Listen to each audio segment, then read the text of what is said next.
Police की duty में क्या हाल किया मेरा। न क्रिमिनल मिला न मेडल, इधर से उधर बस खाक छानते रहे। वाह वाह, जरूर बोल दीजिएगा आदिल साहब, क्योंकि अब इस चौथी लड़की की लाश ढूंढते ढूंढते तोते उठ जाएंगे आपके।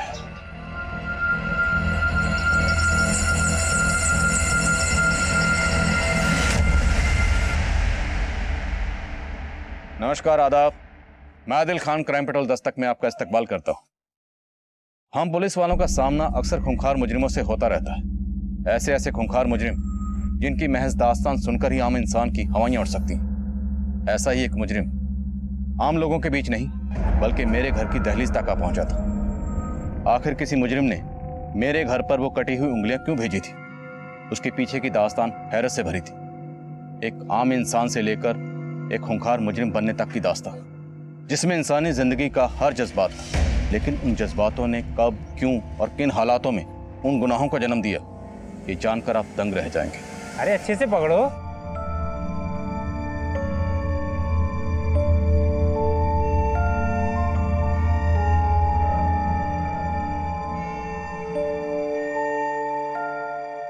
Bye bye.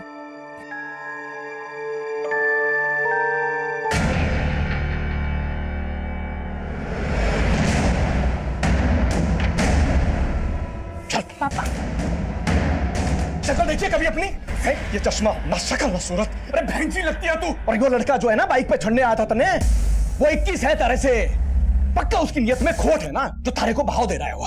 अरे दूर रहना उस बहरूपी से, बोल रहा हूँ तुझे मैं, दूर रहना उससे। कौन बहरूपिया? वही वो चिकना बाहर इसे छोड़ने आया था अभी बाइक पे। देख इसको घास दे रहा है, इसको जिसको शादी के लिए 12 लड़के ना बोल चुके हैं। इंसान की खूबसूरती सूरत से नहीं सीरत में होती है। ऐसा मुझे जुगल ने कहा है। और आप लोग ये लोग ना समझने वाले। ये लोग चाहते ही नहीं है कि तुम्हारी शादी हो, क्योंकि अगर तुम ससुराल चली गई तो इन लोग को कमा के कौन देगा? बाणी अपनी आकाशवाणी बंद कर, बोल रहा हूं तने मैं। चुप। पापा, आपको समझने के लिए मुझे बानी के मशवरे की जरूरत ना है। मैं अच्छे से जानती हूँ कि आप लोग क्या चाहते हो, लेकिन अब मैं शादी करूंगी तो सिर्फ जुगल के साथ, और अब आप भी ना रोक पाओगे मन में। रिंकी मेरी बात सुन। रिंकी और चढ़ा लो सर पे से।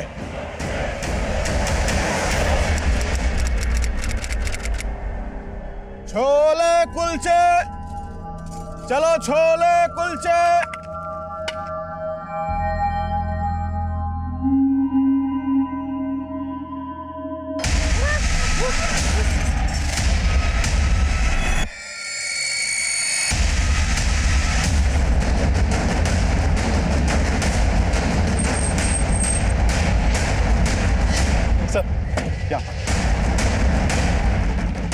सर यहाँ कचरे की थैली में ही उंगलियां कटी हुई मिली हैं। इन उंगलियों के अलावा कुछ और मिला?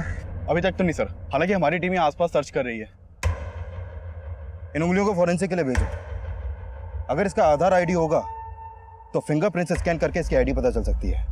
इससे यह कंफर्म होगा कि वाकई में कोई मर्डर हुआ है या फिर कहानी कुछ और है।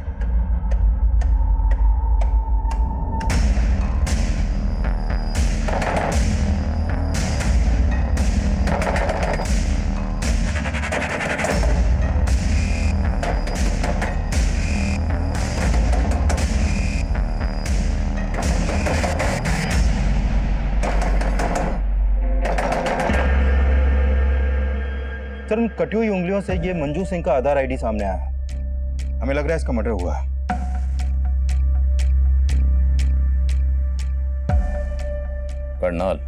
करनाल पुलिस से कांटेक्ट करो और मंजू के आधार आईडी पे ये जो करनाल का एड्रेस है यहाँ पर जाओ। हो सकता है मंजू मिसिंग हो। Okay sir.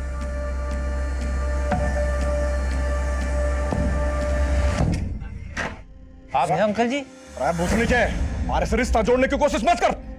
रिंकी का है? मना नहीं पता जी। हमारे माथे पे सी लिखा है क्या? अरे पीछे हट जा। रिंकी! अंकल जी बात तो बताओ, रिंकी ना आया। रिंकी! अरे अंकल जी रिंकी नहीं आया। रिंकी! अरे अंकल जी, अरे कहाँ जा रहे आप? अंकल जी रिंकी नहीं आया। रिंकी! रिंकी नहीं आया अंकल जी। सर समालका के एक डंपिंग ग्राउंड में एक औरत की लाश के टुकड़े मिले हैं। बड़ी मंजू की? जी सर।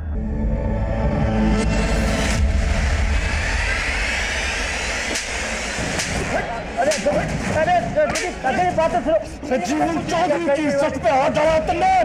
छोड़ो हाथ को, छोड़ो मुझे मत, छोड़ो। छोड़ दीजिए उसको।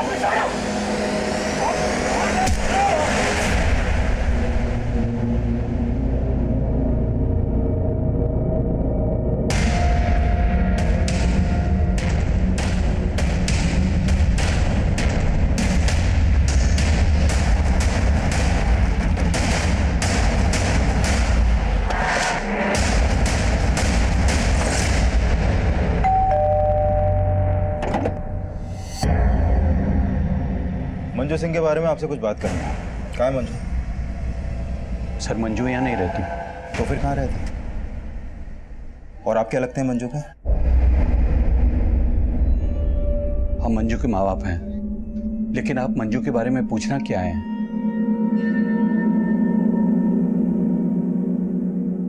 मंजू की आधार आईडी पर यहाँ का एड्रेस है। अगर वो यहाँ नहीं रहती तो फिर कहाँ रहती है? हमें नहीं मालूम। मंजू की कटी हुई उंगलियां मिली हमें, तो पॉसिबल है उसका मर्डर भी हो गया होगा। अब यहीं पर बताएंगे या फिर थाने ले जाकर बात करें आपसे?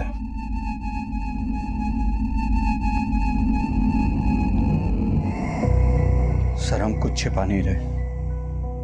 2 साल से मैंने मंजू को नहीं देखा। तो फिर 2 साल से थी कहाँ वो? मंजू पानीपत के कॉलेज में पढ़ती थी। पानीपत के एक लड़के से उसकी दोस्ती हो गई। मने ये सब पसंद ना था साहब। आज से तेरा कॉलेज जाना बंद। आज के बाद दोबारा उस लड़के से मिलने की कोशिश की ना तो अच्छा ना होगा। लेकिन मंजू उस लड़के के लिए हमें 2 साल पहले छोड़कर भाग गई। कौन था वो लड़का? हम उसे नहीं जानते साहब, लेकिन उस लड़के ने मंजू को इतना बरकरार दिया था कि उसने अपने घर से अपनी माँ के गहने, जेवर, पैसे सब चुरा करके उस लड़के के साथ भाग गई और हमें फोन करके बताया कि पापा मुझे लगता था कि आप मुझे समझोगे, लेकिन अब मैंने शादी कर ली है।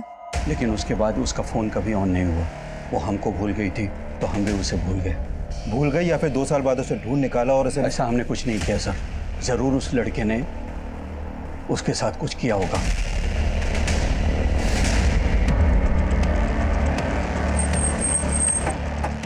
मंजू के माँ बाप का बयान क्रॉस वेरीफाई करो।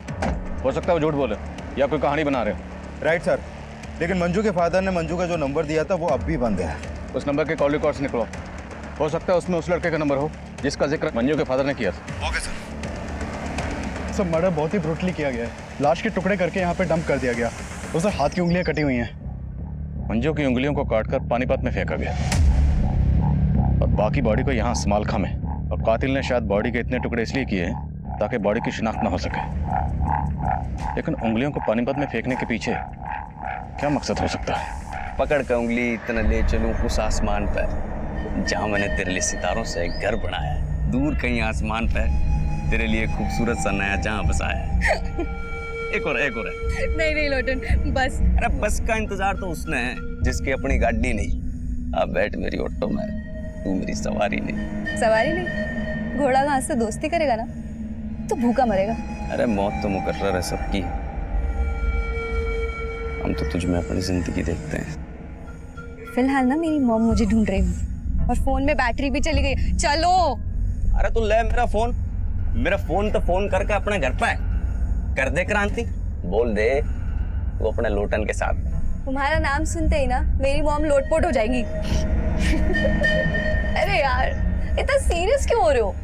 जब वक्त आएगा ना तो मैं सब कुछ प्यार से बता दूँ। ओके? क्या बता देगी? यही कि मैंने एक ऑटो वाले लोटन के साथ अपना मीटर डाउन किया है।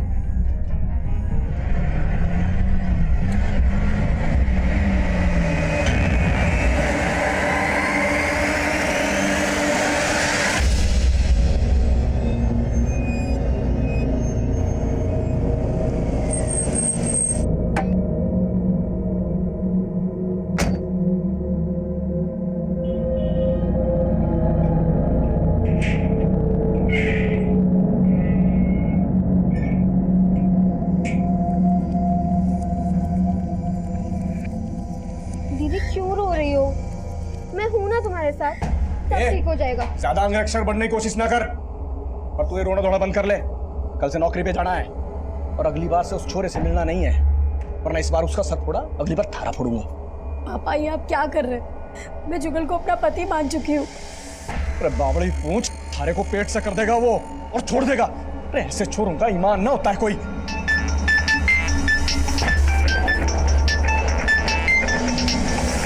ना काट क्यों दिया? तने भी कोई पति बना रखा है क्या? ना बोल। आप मेरे और दीदी के साथ ऐसे पेश मत आया करो, वरना आदिल अंकल को बोल के आपको अंदर करवा देंगे।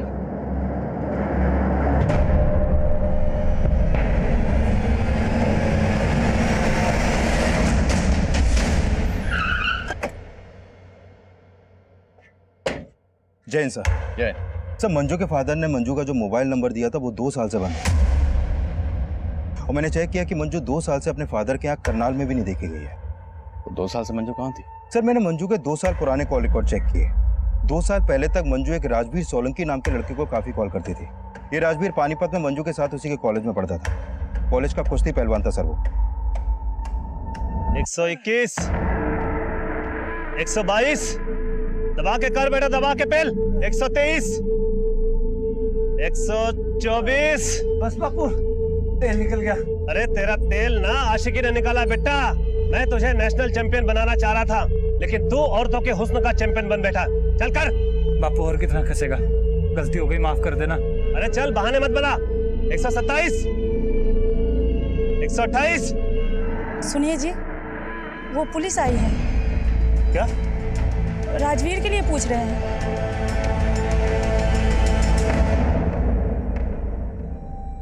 क्या हुआ पहलवान? मुंह में दही क्यों जम गई? मंजू का नाम सुनते ही चुप क्यों हो गए? मैं किसी मंजू को नहीं जानता जी। अच्छा, ये है मंजू जो तुम्हारे साथ कॉलेज में पढ़ती थी। अब याद आया? यो मंजू जी? हाँ जी, याद आ गया। ये जी मेरे साथ कॉलेज में पढ़ा कर रही थी, मेरी दोस्त थी। जनाब बात क्या होगी? हमें मंजू की लाश मिली। अब नाटक बंद कर, ये बोल के मंजू के साथ तुम्हारा क्या रिश्ता था? जनाब मेरी दोस्त थी, 2 साल से तो देखा भी नहीं मैंने जी उसे। मंजू के फादर का कहना है कि 2 साल पहले उसने किसी लड़के के साथ भागकर शादी की थी और तेरे कॉलेज के दोस्तों का कहना है कि तेरे से अच्छा मंजू का और कोई दोस्त नहीं था, है ना? साहब आप कहना क्या चाहते हो? साफ साफ बोल दो ना। सोलंकी जी, साफ साफ ही बोल रहा हूँ। हमें शक है कि आपके लड़के ने 2 साल पहले मंजू नाम की लड़की से भागकर शादी की थी। लगता है किसी ने आपके कान भरे साहब। हमारा बेटा कुंवारा है। तो ये आपके बेटे से पूछ लेते। तो मंजू के सबसे अच्छे दोस्त, तो तुम्हें तो पता ही होगा कि 2 साल पहले मंजू ने किस लड़के के साथ भागकर शादी की थी। जनाब मालूम नहीं, मैं तो बोल रहा हूँ ना जी, मैंने 2 साल से मंजू को देखा भी नहीं है। सब पक्का ये बाप बेटे हमसे कुछ छिपा रहे हैं। मंजू की तस्वीर पड़ोसियों को दिखाओ। पता करो कि पिछले 2 साल में किसने मंजू को यहाँ पर देखा था, और ये भी पता करो कि मंजू की जिंदगी में राजवीर के अलावा कोई और भी था। Okay sir.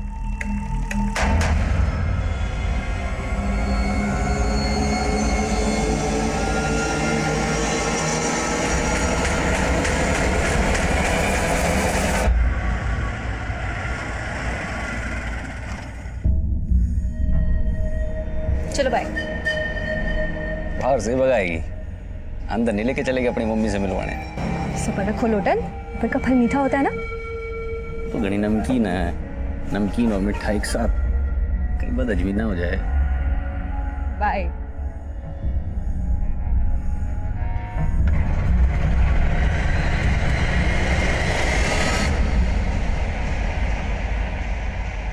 हेलो। ये क्या हुआ है?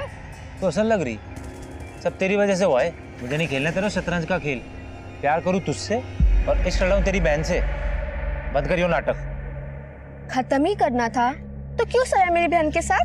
तेरी बहन भाग गई थी और इससे पहले मैं भाग जाता ना, तेरे पापा आ गए थे। और अपनी फैमिली को तू जेलस करने के लिए ना अपनी बहन की भावनाओं से खेल रही है। प्यार करने लगे सच में मुझसे वो। अरे तो तू भी करना, क्या प्रॉब्लम है? वैसे भी रिंकी दीदी तुझे बहुत खुश रखेगी। क्या? मैं तुझसे प्यार करता हूँ। किसका फोन है? छोड़ तू। मुझे तेरे इरादे ठीक नहीं लग रहे। ये खिचड़ी पकड़ी? खिचड़ी ना टंगड़ी कबाब। तू टेंशन ना ले, तेरे जायके का पूरा ख्याल रखूंगी मैं, ठीक है?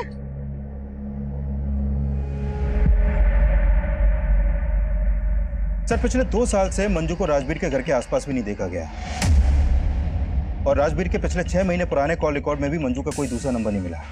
तो मंजू के माँ बाप झूठ तो नहीं बोल रहे कि 2 साल पहले मंजू किसी लड़के के साथ भाग गई थी? लेकिन सर मंजू की लाइफ में कोई ना कोई लड़का जरूर था, क्योंकि उसकी पोस्टमार्टम रिपोर्ट में यह भी सामने आया है कि मंजू 3 मंथ्स प्रेग्नेंट थी। प्रेग्नेंट? मौत की वजह? Excessive bleeding. मंजू के दोनों हाथों की उंगलियां काटी गई, जिससे ज्यादा खून बहने की वजह से उसकी मौत हो गई, और मौत के बाद उसकी बॉडी के टुकड़े किए गए। और हाँ सर, मंजू के सर पर एक चोट का निशान भी है, और उसकी मौत 16 अप्रैल की रात को हुई थी। हमें मंजू की लाश 17 अप्रैल को मिली। प्रेग्नेंट। पति कौन है उसका? सर फिलहाल मुझे राजवीर के अलावा कोई नहीं दिख रहा। एक काम करें सर, उसका डीएनए मंजू के बच्चे के डीएनए से मैच करवा के देखें।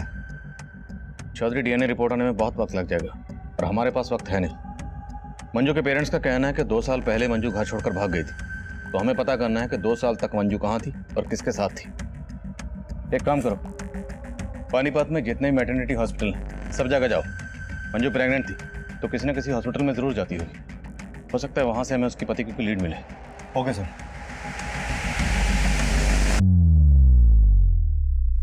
शुरुआत में कटी उंगली मिलने के बाद मेरे कलीग्स ने मर्डर की थ्योरी बनाई, पर मुझे लग रहा था कि शायद ये केस मर्डर का ना हो।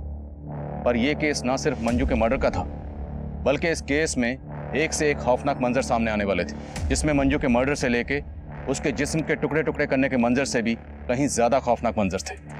तब हम इस बात पे फोकस कर रहे थे कि मंजू का पति कौन है और मंजू के पेट में पल रहा वो बच्चा किसका था।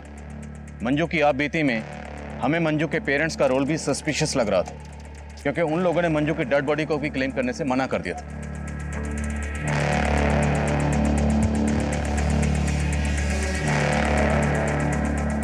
मंजू का मर्डर इतना ब्रूटल था कि मीडिया ने शुरुआत से ही हम पर प्रेशर सिचुएशन क्रिएट कर दी।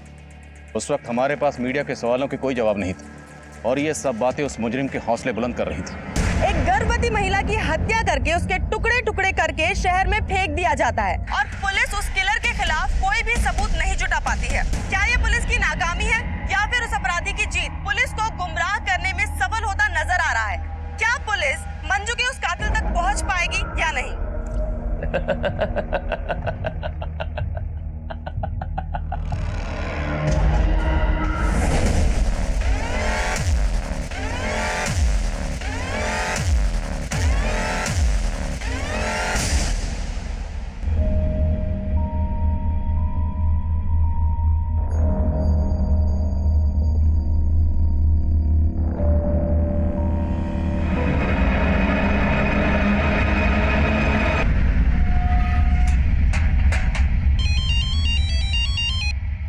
हाँ चौधरी।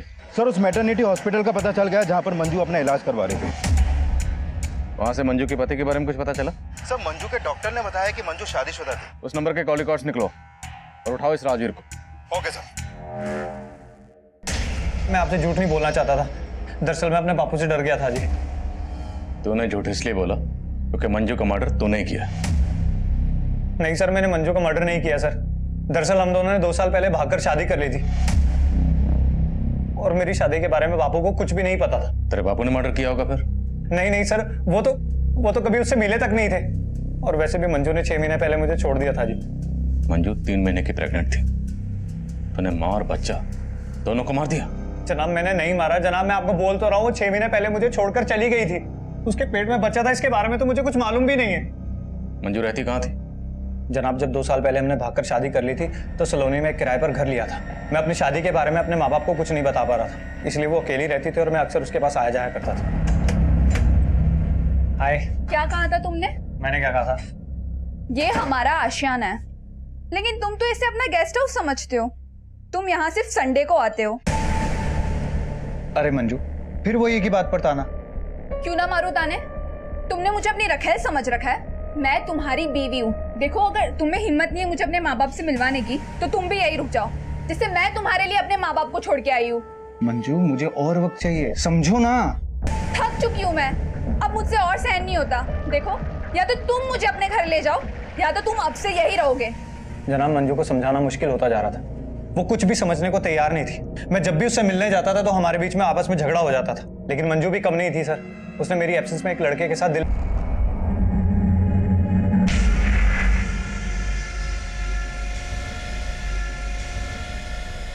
मंजू कौन था ये लड़का?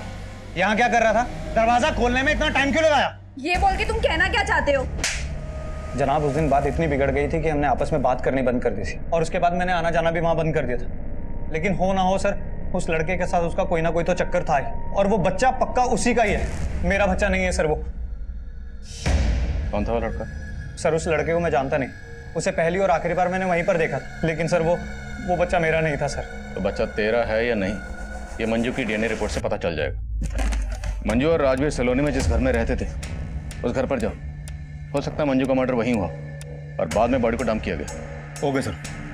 सर सर पानीपत करनाल के बीच एक औरत की लाश मिली है और उसकी उंगलियां भी कटी हुई हैं।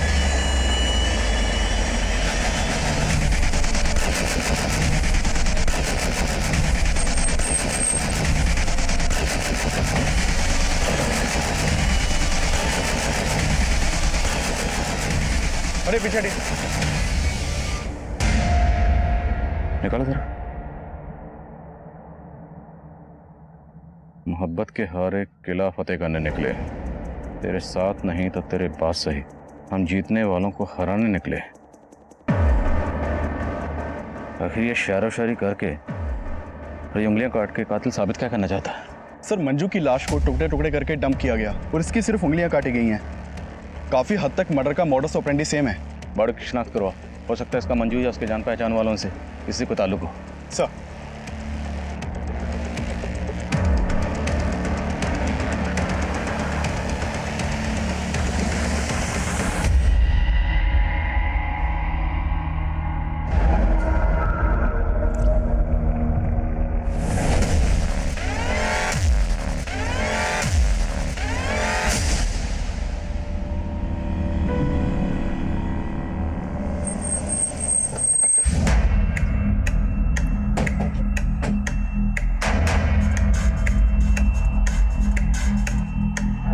थोड़ा सा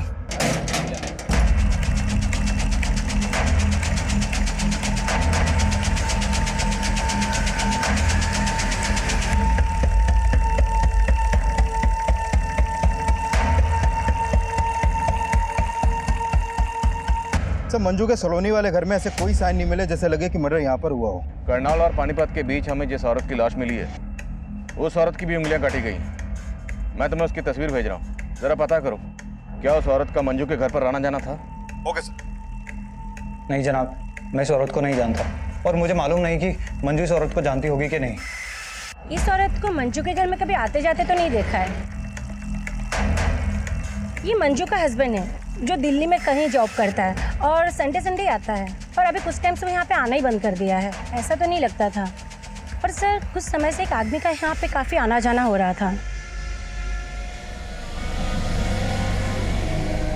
राजवीर भी वही कह रहा था जो पड़ोसन कह रही है कि मंजू का किसी के साथ अफेयर था। पड़ोसन और राजवीर से उस लड़के का स्केच बनवाओ और मंजू के करंट नंबर के कॉल रिकॉर्ड्स निकलो। हो सकता है उस लड़के के बारे में कुछ पता चले, और इस औरत की पहचान पता करो क्योंकि हो सकता है मंजू और इस औरत दोनों का कातिल एक ही हो। Sir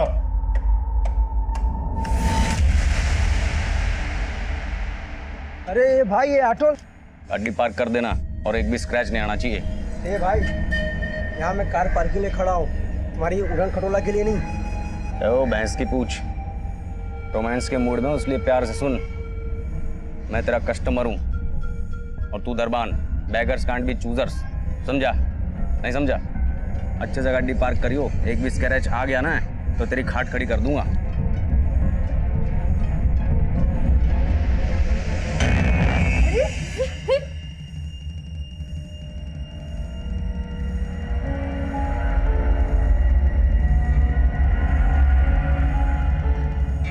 waiter,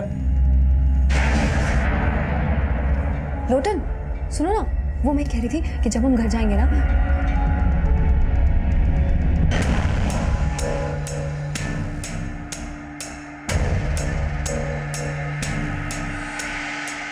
Excuse me, ma'am. What can I bring for you? 1 paneer chili and guava meri. And for you, sir? I mean, आप क्या लेंगे? I would like to have a crisp thin roll stuffed with mashed potatoes and peas with a pinch of salt and turmeric, and yeah, garnish with curry leaves and serve it with a red lentil soup and a white sauce made of coconut. Please make it fast. Excuse me sir, क्या है ये? Red dosa ले आ। Okay sir, तबे राजवीर और मंजू के पड़ोसन ने जो स्केचेस बनवाए हैं वो दोनों स्केचेस एक ही आदमी के हैं। पता लगाओ कौन है ये। सर, चौधरी, ये भी चेक करो कि वो पड़ोसन के राजवीर के कहने का ये बयान तो नहीं दे रही। Okay sir.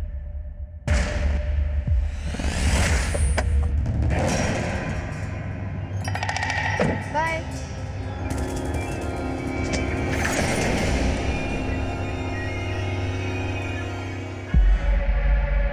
अच्छा, इस गाड़ी वाले के चक्कर में तुमने मेरा टक्का अपनी बहन से भिड़ा रखा है? अरे नहीं यार, कजिन है मेरा, यहाँ तक आ रहा था तो ड्रॉप कर दिया। बस अब मैं तेरे चक्कर में नहीं आने वाला। बता तेरी बहन क्या बोली कि मुझे सच में भगा के ले जा। अरे वाह, ये तो बहुत अच्छी बात है यार। प्रॉब्लम क्या है? ऐश करना। बहुत हुआ तेरा मजाक। तेरी बहन को ना मैं सच सच बता दूंगा कि मैं उससे नहीं तेरे से प्यार करता हूँ। प्यार प्यार प्यार यार, इंसानियत नाम की भी कोई चीज होती है। तो ये दिल विल का चक्कर छोड़ और मेरी बात मान। तेरी लाइफ सेट है, समझा? चल चल। सर, फाइल बुझो। एक रोजी नाम की लड़की की मिसिंग कंप्लेंट दर्ज हुई थी संगमनगर थाने में। ये कंप्लेंट रोजी की मां ने दर्ज करवाई थी। सर, रोजी की फोटो सूरत की फोटो से मैच करती है, जिसकी हमें उंगली कटी लाश मिली थी।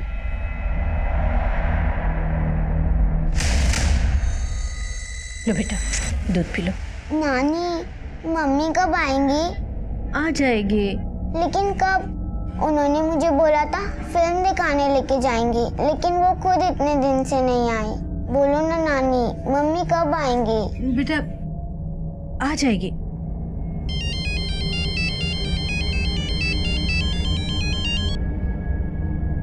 हेलो,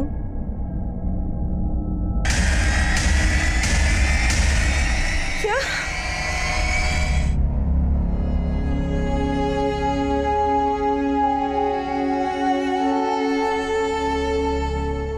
सर, रोजी कॉल सेंटर में काम करती थी। 2 दिन पहले मैंने उसे आखिरी बार देखा था, तब वो कॉल सेंटर जाने के लिए घर से बाहर निकल रही थी। अच्छा माम, मैं चलती हूँ। बाय बच्चा। मम्मा, मैंने आपको बोला था ना मुझे कार्टून फिल्म देखने जाना है सिनेमा में। हाँ बेटा, चलेंगे पक्का।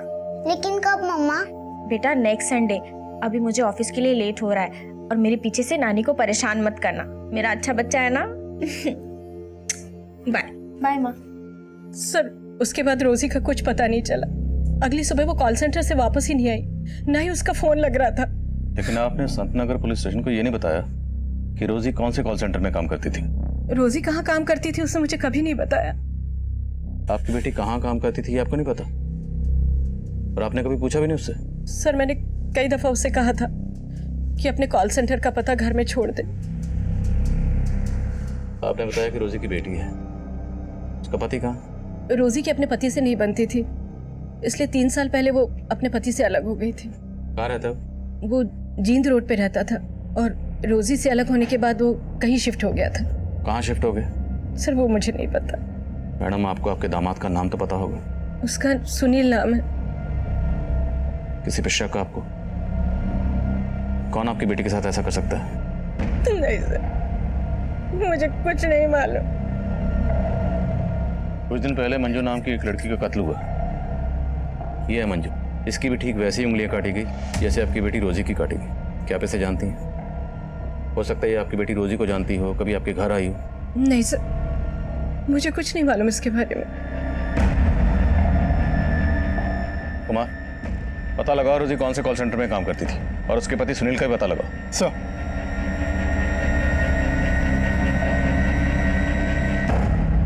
पुलिस ने उस दूसरी औरत की पहचान कर ली है जिसकी हाल ही में उंगली कटी हुई लाश मिली थी। लेकिन मंजू मर्डर केस की तरह ही पुलिस रोजी के इस मर्डर केस में फिलहाल कोई भी पुख्ता सबूत नहीं इकट्ठा कर पाई है और नाकामयाब नजर आ रही है। अब सबसे बड़ा सवाल ये उठता है, क्या मंजू और रोजी का कातिल एक ही है या ये कोई 2 अलग अलग लोग हैं?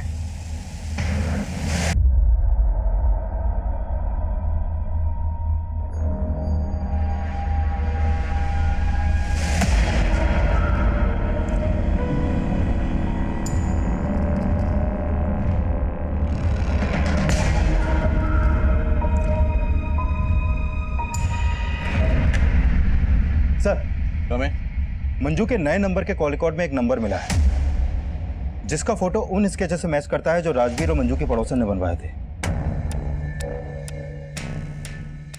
इसका नाम महेश सिंह है सर। इसका मोबाइल नंबर करनाल के एड्रेस पर रजिस्टर्ड है। करनाल? मंजू भी करनाल की रहने वाली थी? हाँ सर। और ये भी पता चला है कि ये महेश मंजू का कजन है। ये मंजू के कोई दूर के ताऊ का बेटा है। लेकिन मंजू के माँ बाप का कहना है कि वो बिल्कुल नहीं जानते थे कि 2 साल तक मंजू कहाँ रह रही थी। तो फिर ये मंजू का कजन ये मंजू से मिलने क्यों जाता था? और इसे कैसे पता कि मंजू कहाँ रहती थी?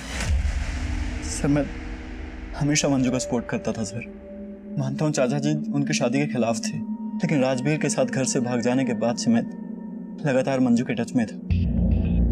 लेकिन राजवीर का कहना है कि उसने तो मंजू को 6 महीने पहले ही छोड़ दिया था।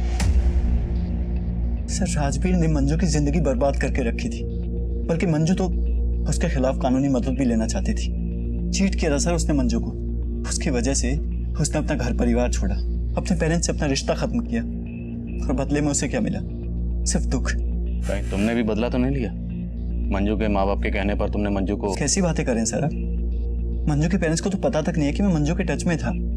लेकिन मंजू का मर्डर हो गया, फिर भी तुम हमारे पास नहीं है? सर क्योंकि मैं दिल्ली गया हुआ था किसी काम से, और मैंने सोचा भी नहीं था कि मंजू के साथ इतना बुरा हो सकता है।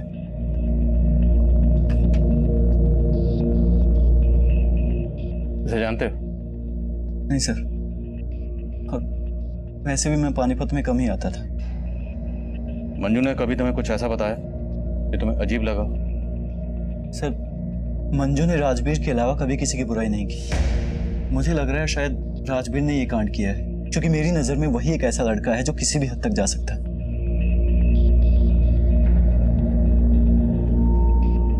सर राजवीर और मंजू के पड़ोसन को लग रहा था कि ये महेश मंजू का लवर है, लेकिन ये तो मंजू का कजन निकला। सर कहीं ये एंगल मंजू के पेरेंट्स से तो नहीं जुड़ा? शायद ऑनर किलिंग, क्योंकि वो लोग भी मंजू और राजवीर की शादी के खिलाफ थे। अगर एंगल वाकई ऑनर किलिंग का है तो फिर राजवीर का बाप भी हमारा स्ट्रॉन्ग सस्पेक्ट है। एक काम करो, इन सब के डीएनए मंजू के बच्चे के डीएनए से मैच करो। हम किसी का भरोसा नहीं कर सकते। Right sir.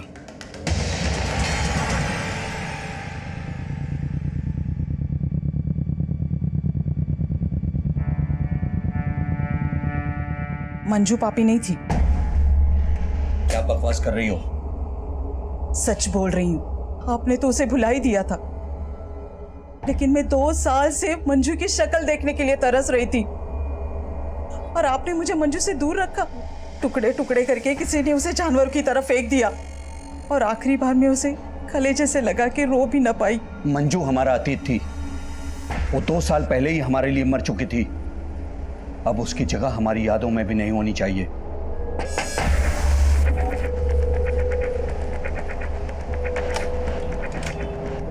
सिंह साहब आपको हमारे साथ चलना है। चलना होगा? आपका डीएनए टेस्ट करवाना है।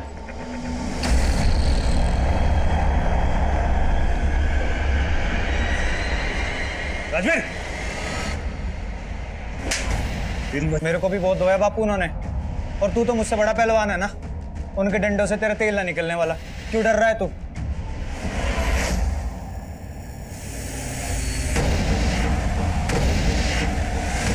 जब मियाँ बीवी राजी तो क्या करेगा काजी? दीदी मैं बोल रही हूँ, मान लो मेरी बात। भूल जाओ मम्मी पापा क्या कहेंगे और भाग जाओ जगल जीजा जी के साथ। बाकी की सारी सेटिंग मैं कर दूंगी पक्का, ठीक है? ए छोरी, क्या सिखा रही है अपनी बहन को?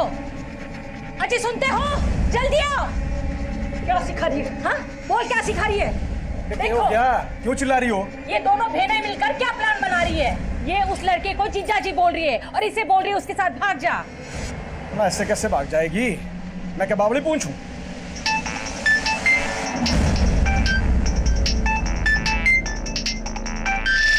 तने किसके फोन आते रहते हैं? हैं? ना बता दे, कहीं ऐसा ना रिंकी से पहले थारी टांगे तोड़नी पड़े। कंजर खाना बना के रखा घर को।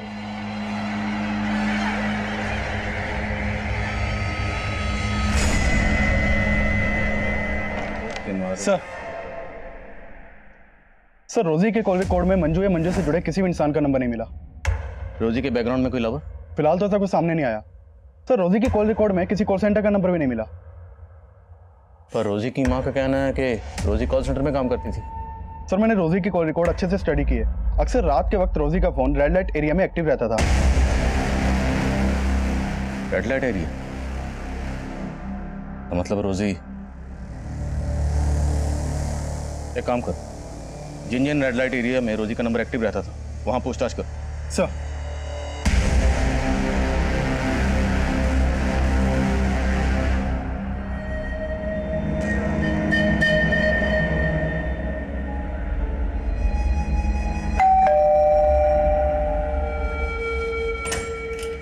मम्मी, ये मेरा दोस्त लोटन।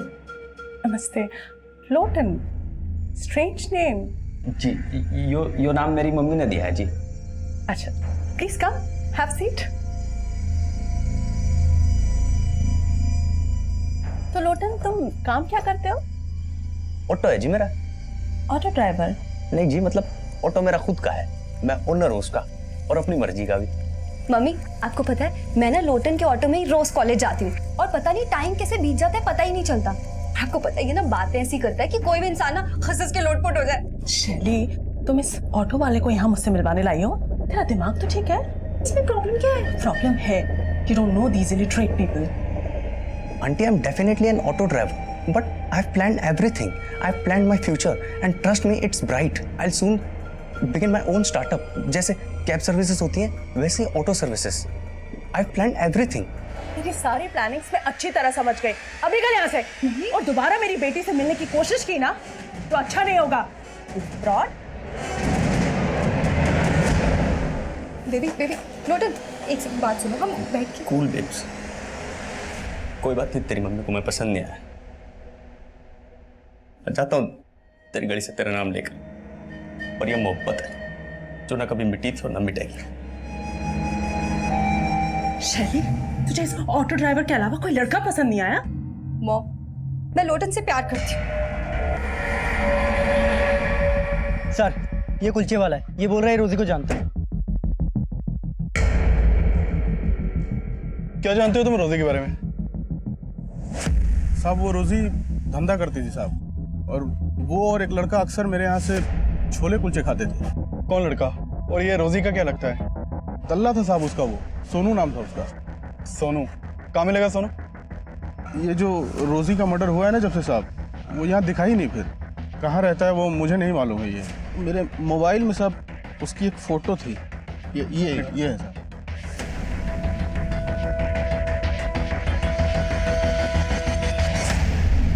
खा लो, मुझे नहीं खाना। थोड़ा सा खा लो। नहीं, जब तक मम्मी नहीं आएगी मैं कुछ नहीं खाऊंगी।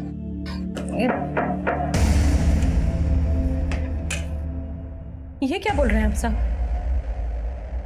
रोजी ऐसी लड़की नहीं थी। जरूर आपको कोई गलतफहमी हुई है। हमें कोई गलतफहमी नहीं हुई है।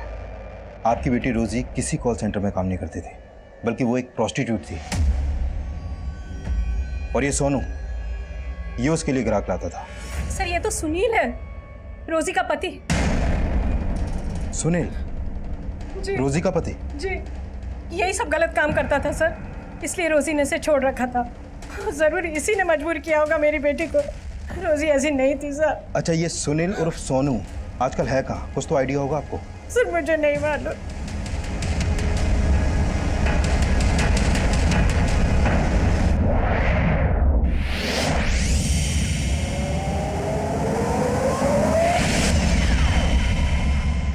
साहब, उस रोजी को ना ये धंधा अच्छा नहीं लगता था। तो क्या सोनू उससे जबरदस्ती काम करवा रहा था? वो तो अपनी बेटी को बढ़ाने के लिए, उसको पालने के लिए सब करती थी। सब वो हमारे साथ ना बहुत टाइम से धंधे पे थी। सब वो तो उसके लिए और हमारे लिए ग्राहक लेके आता था। ये सोनू मिलेगा कहाँ, तुम्हें मालूम है? उसका फ़ोन तो कई दिन से लग नहीं रहा है, लेकिन हाँ, उसका एक दोस्त था जाकिर, उसके घर पे उसका आना जाना था। जाके उससे बात करो। कहाँ रहता है जाकिर?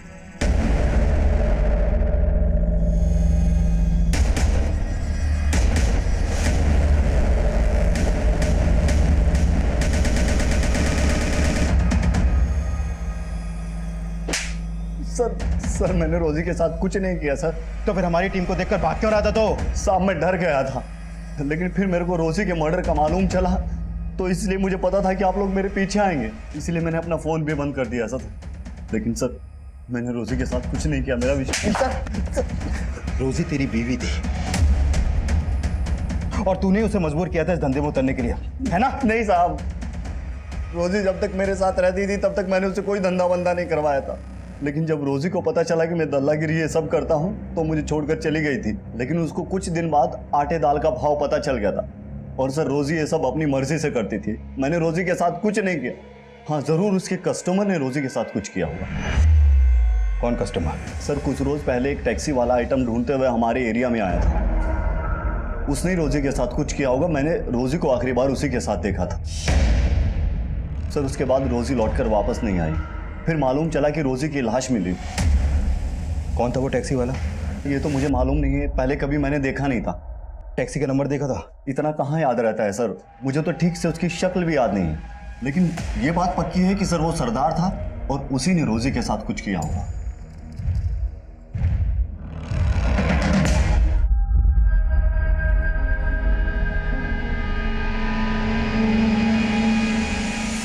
सर, सोनू ने जिस एरिया में उस टैक्सी वाले को देखा था वहां पर कोई सीसीटीवी है ही नहीं। ऐसा तो नहीं कि सोनू ने खुद ही किसी नफरत की वजह से अपनी बीवी का कत्ल किया फिर उसके पास वो शायरी छोड़ दी। लेकिन सर, मैंने सोनू की हैंडराइटिंग भी शायरी की लिखावट से मैच करके देखी है, मैच ही नहीं हुई है। अगर सोनू सच बोला है तो पॉसिबल है कि मंजू ने उसी सरदार की टैक्सी हायर की हो जिसकी रोजी ने की थी, क्योंकि दोनों की मॉडस ऑपरेंडी सेम। सभी टैक्सी स्टैंड पर पता करो, एक सरदार टैक्सी वाले को ढूंढना मुश्किल नहीं होना चाहिए। राइट।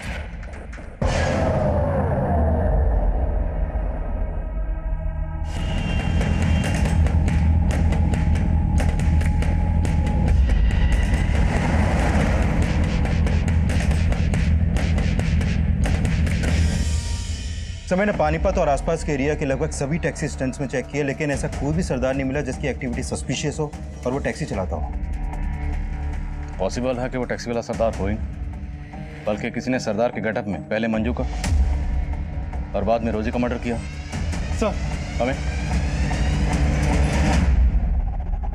कुछ पता चला रिंकी का? नहीं कुछ पता चला, उधर क्या सब जगह। कल 8 बजे। हाँ, अरे चौधरी साहब, कुछ परेशान लग रहा? नहीं आदिल साहब, कुछ भी नहीं। पक्का ना? हाँ। पहले कुछ बात हो तो बताइएगा।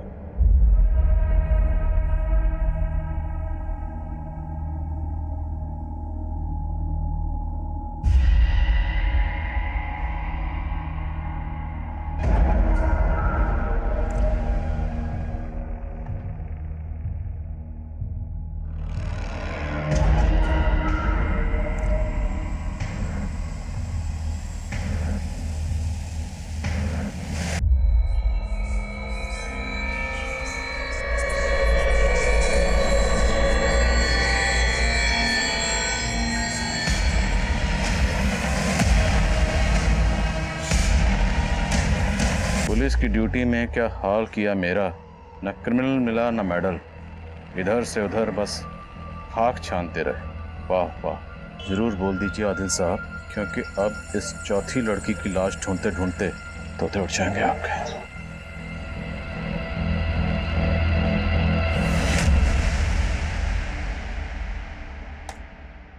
सर, इस फुटेज में तो ये सरदार उस बॉक्स को रखता हुआ दिखाई दे रहा है, मतलब इसी सरदार ने वो कटी हुई उंगलियां आपके घर के गेट पे रखी। और सर, रोजी के साथ जो टैक्सी ड्राइवर देखा गया था वो भी एक सरदार था।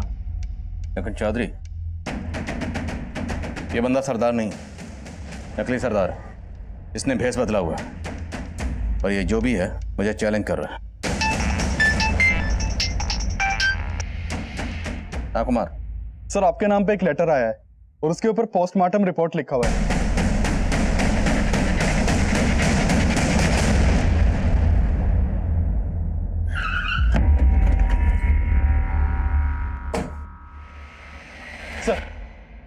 Sir, letter.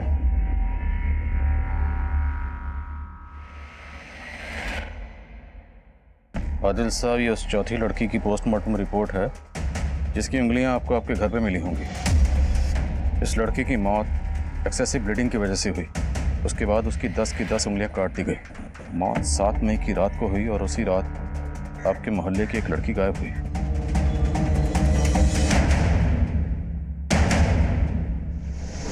परेशान लग रहा है? नहीं आदिल साहब, कुछ नहीं। पता करो ये लेटर कहाँ से पोस्ट किया गया। सर,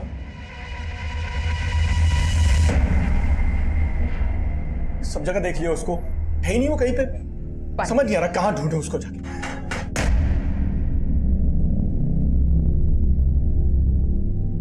क्यों चौधरी साहब, किसे ढूंढने की बात कर रहे हैं? सब ठीक तो?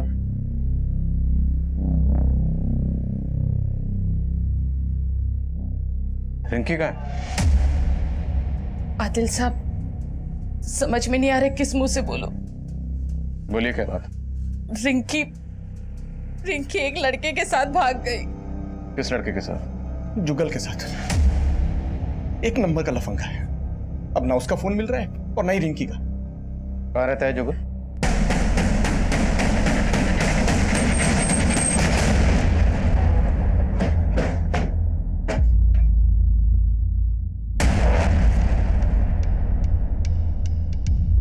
तोड़ो।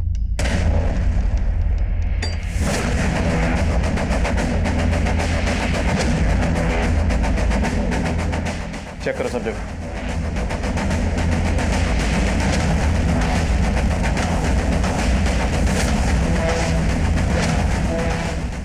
सर, यहाँ तो कुछ भी सस्पिशियस नहीं मिला। चौधरी, हो सकता है जो मुझे चैलेंज कर रहा है वो या जुगल ही हो। रिंकी और जुगल दोनों के कॉल रिकॉर्ड्स अच्छे से स्कैन करो। Okay sir. हाँ कुमार। सर, वो लेटर एक सरदार ने पोस्ट किया है।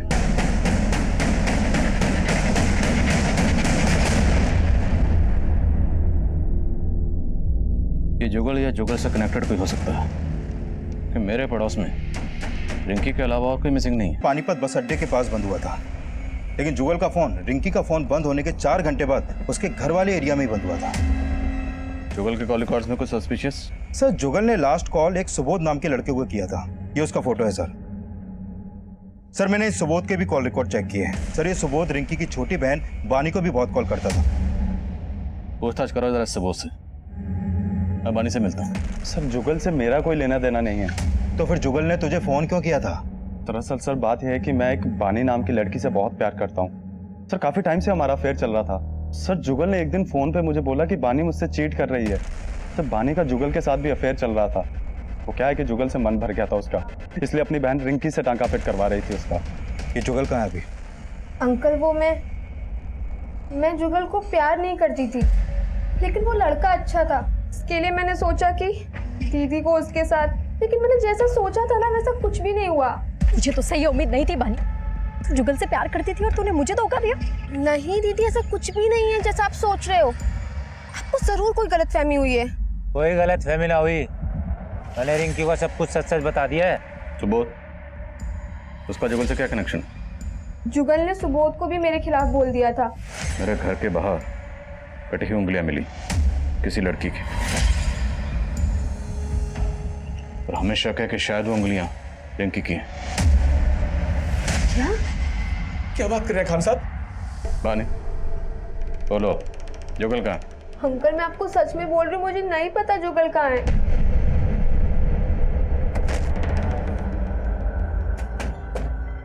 मुझे खत लिखने वाले का कहना है कि उसने मेरे पड़ोस की एक लड़की को मार डाला। हमें अभी तक किसी लड़की की लाश नहीं मिली। रिंकी गायब है जुगल के साथ। एक काम कर, बानी और सुबोध दोनों के फोन सर्विलेंस पे डाल। हाँ सर, एक औरत आई है अपनी बेटी की मिसिंग कंप्लेंट लिखवाने। सर, ये मेरी बेटी शैली है। कल रात से ये घर नहीं आई है और इसका फोन भी नहीं लग रहा है। सर, मैं बहुत परेशान हूँ। आप प्लीज इसे जल्दी ढूंढिए, कहीं इसके साथ कुछ गलत ना हो जाए। आपको किसी पे शक है? हाँ सर, एक लोटन नाम का ऑटो ड्राइवर। शैली तो नादान है, वो कह रही थी कि वो लोटन से प्यार करती है, लेकिन मुझे शक है कि शैली के गायब होने में उस लोटन का ही हाथ।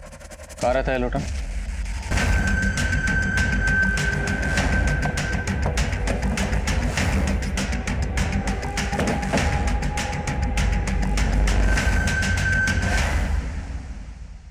ताला तोड़वाओ।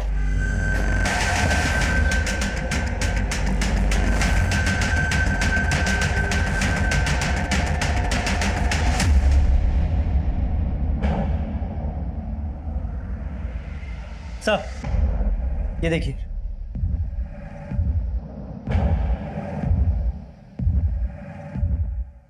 सर ये देखिए, यहाँ पर भी ब्लड के ट्रेसेस है, लेकिन सर ये ब्लड सूखा है, जबकि लोटन की बॉडी पर जो ब्लड है वो बिल्कुल फ्रेश है। फिर ये ब्लड किसका है?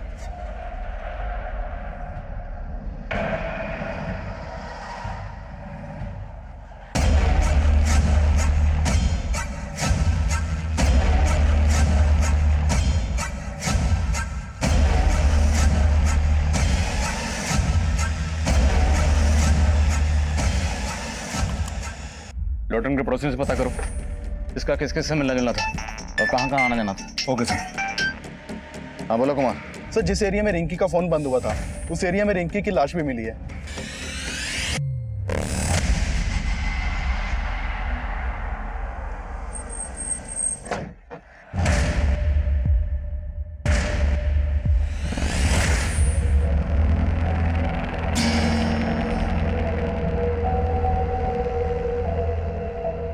तेरे कूचे में कटी उंगलियां फेंक के हम सीना तान के निकलते हैं। मैं वो हूं जिसका आप तसव्वुर भी नहीं कर पाएंगे। बहुत पापड़ बेलने पड़ेंगे आदिल साहब, मुझे नहीं, मच्छर पकड़ो।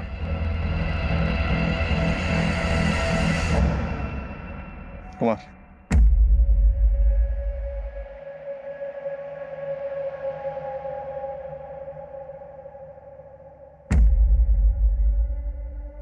सर हमने जिन जिन सस्पेक्ट्स के डीएनए करवाए थे उनकी रिपोर्ट आ गई है। सर मंजू के बच्चे का डीएनए महेश के डीएनए से मैच करता है।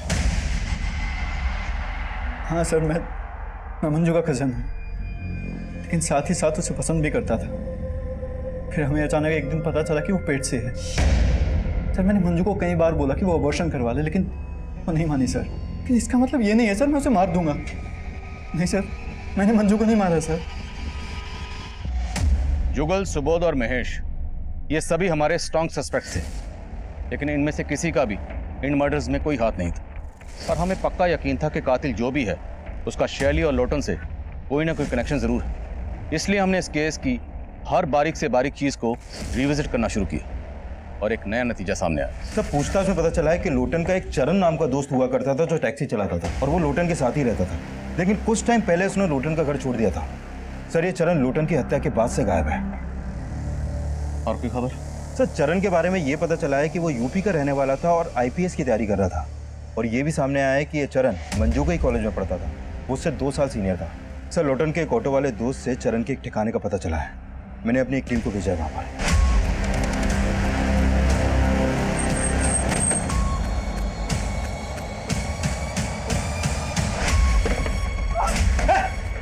पकड़े से पकड़ो, लेके जाओ।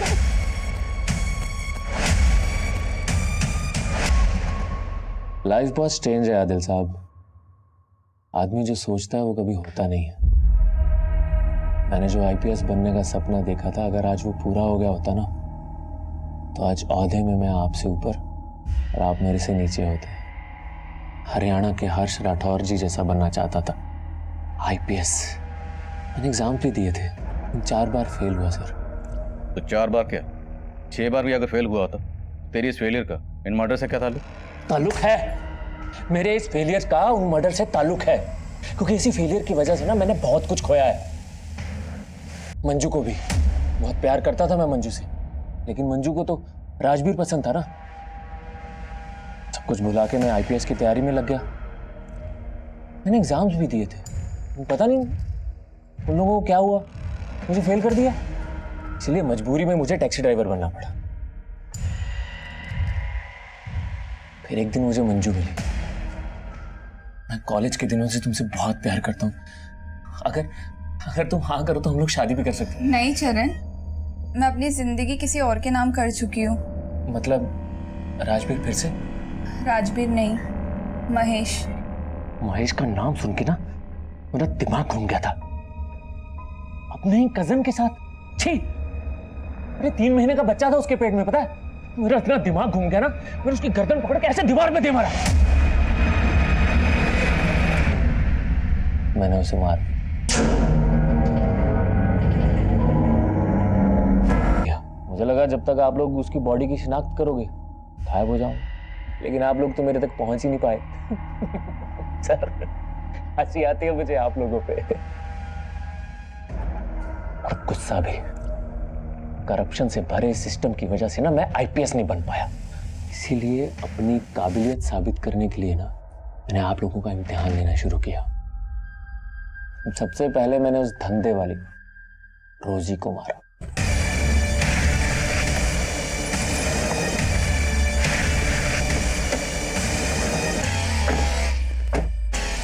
ये कहाँ लाए हो तुम मुझे? जो मारने के लिए। चल ये क्या कर रहे हो? चल। क्या कर रहे हो? तू लाश के पास गाजर खाकर क्यों फेंकता था? चैलेंज था सर। आप पुलिस वाले हैं तो थोड़ा चैलेंज तो बनता है ना, लेकिन आप तब भी नहीं पकड़ पाए। फिर मैंने आपको दूसरा चैलेंज दिया। रिंकी टैक्सी का वेट कर रही थी, मैंने उसे भी उठा लिया और ये क्या कर रहे हो? बड़ा मजा आ रहा था मुझे आप लोगों के दिमाग के साथ खेलने में, लेकिन साला दिल के चक्कर में हार गया। वो लोटन था ना,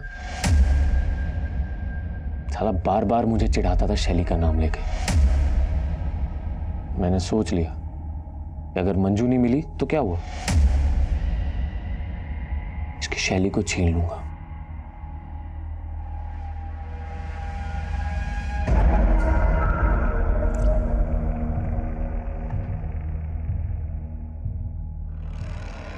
मैंने लोटन को भी मार दी। तेरी तरह नहीं, आईपीएस का झंडा लेकर घूमा जिंदगी भर और कुछ नहीं उगाड़ा।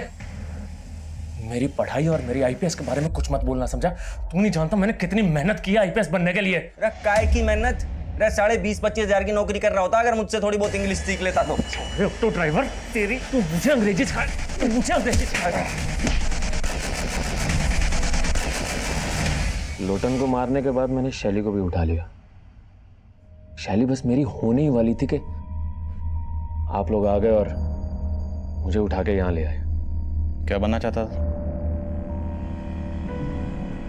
IPS, Indian police service. Police वाला बनना चाहता था, लेकिन इतना भी नहीं जानता कि कानून किस तरीके से काम करता। जानता तो ये जरूर पता होता कि मुजरिम कितना भी शातिर क्यों ना हो, एक ना एक दिन कानून के हत्थे जरूर चढ़ता है। चरण आज भी सलाखों के पीछे अपने गुनाहों के लिए सिर्फ सिस्टम को ही कसूरवार समझ रहा है, जबकि सच ये है कि इंसान अपनी हालत और हालात के लिए खुद भी जिम्मेदार होता है। किसी इंसान की कामयाबी का फैसला इस बात पे भी होता है कि उस इंसान ने अपनी गलतियों से क्या सीखा। ये केस मंजू के मर्डर से शुरू हुआ था। मंजू इस केस का एक ऐसा यादगार चेहरा था जिसकी जिंदगी में गुनाह हर मोड़ पर दस्तक दे रहा था। राजवीर को ठीक से समझे बिना मंजू ने अपने पेरेंट्स को छोड़ दिया, और राजवीर से धोखा खाने के बावजूद मंजू महेश की नीयत को नहीं समझ पाई, और चरण को अपना दोस्त मानकर उसने चरण के सामने अपने माजी के सारे पन्ने खोल दिए, जिसने चरण की नाकाम सोच में आग में घी डालने का काम किया। चरण ने अपने पागलपन में रोजी लोटन को सिर्फ इसलिए मार दिया क्योंकि वो मेरी काबिलियत का इम्तिहान लेना चाहता था। ऐसी सोच हमेशा इंसान की बर्बादी की वजह बनती है। कहते हैं जो इंसान अपनी हार कबूल करता है, अपनी गलतियों से सीखता है, कामयाबी एक ना एक दिन उसके कदम जरूर चूमती है। लेकिन जो इंसान अपनी हार कबूल नहीं करते, अपनी गलतियों से सीखते नहीं है, कहीं ना कहीं उनके कामयाब होने की उम्मीद भी खत्म हो जाती है। और चरण इसकी जीतती जागती मिसाल है। अब मैं आदिल खान आपसे इजाजत लेता हूं। आपसे फिर मुलाकात होगी एक और नए केस के साथ। तब तक देखते रहिए क्राइम पेट्रोल दस्तक। मकसद बताना नहीं,